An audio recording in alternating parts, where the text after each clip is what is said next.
Assalamu alaikum, ladies and gentlemen. How are you? I am Shamim Mia from London. আপনারা সবাই কেমন আছেন?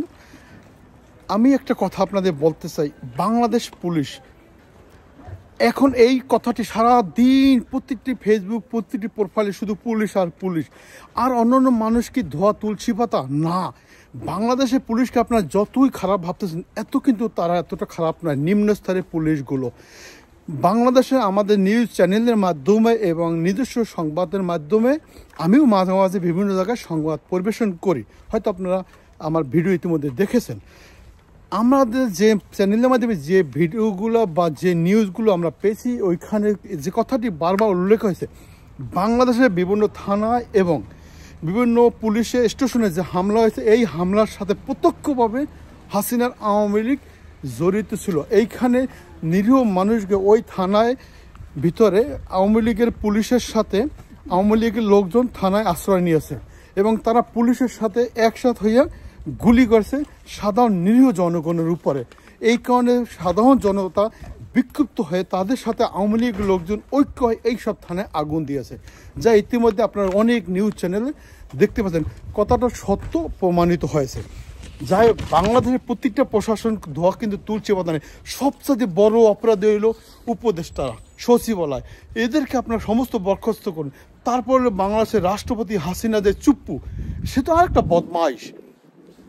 তারপর অন্য যে মানুষগুলো যা আছে তারা এখনও আওয়ামী লীগকে পুনর্বাসন করতে আছে। এই আওয়ামী লীগের নাম চিরতরে বাংলা মানুষ মুছে দিয়েছে।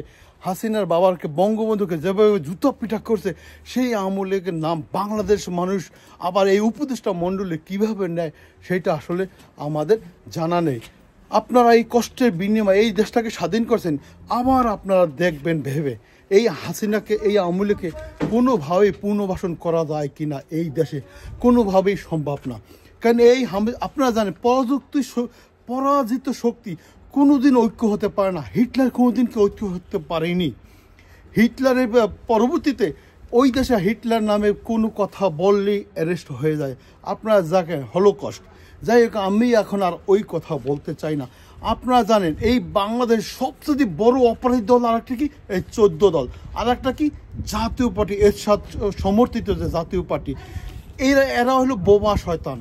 এই জাতীয় পার্টিকে বিচারের আওতায় আনতে হবে এবং 14 দলের সমস্ত নেতাকর্মীদের বিচারের আওতায় আনতে হবে, নাইলে কিন্তু এই দেশটা কোনোদিনও শান্তি হবে না। এই জিএম কাদের এই সবচেয়ে বড় অপরাধী মানুষ, এই বোমা শয়তান, এই নীরবে হাসিনাকে সাপোর্ট দিয়ে গেছে। একে আপনারা সবার আগে আইনের আওতায় আনুন। যাই হোক, আপনাদের অনেক কথাই বলতে হয়, অনেক কথা বলতে পারি না, কিন্তু এখন সময় এসেছে আমাদের কথা বলার জন্য। তাই আপনার দয়া করে শুধুমাত্র পুলিশকেই অপরাধী ভাববেন না। হাসিনার আওয়ামী লীগ, হাসিনার আওয়ামী লীগ, হাসিনার আর্মি, হাসিনার সব কিছু প্রশাসন এখনও কিন্তু ক্ষমতায় আছে। এই আর্মিরা তারা কি এত ধোয়া তুলসী বা তাদের এখন আল্লাহর অলি হয়ে গেছে, দরবেশ বাবা হয়ে গেছে না? এই আর্মিরাও এত ভালো নয়।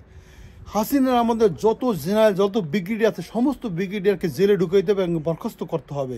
ইনশাল্লাহ অচিরেই বাংলাদেশের স্বাধীন হবে, আরও সুন্দরভাবে মানুষ বসবাস করতে পারবে। আপনাদের সফলতা কামনা করে শেষ করছি। আল্লাহ হাফেজ।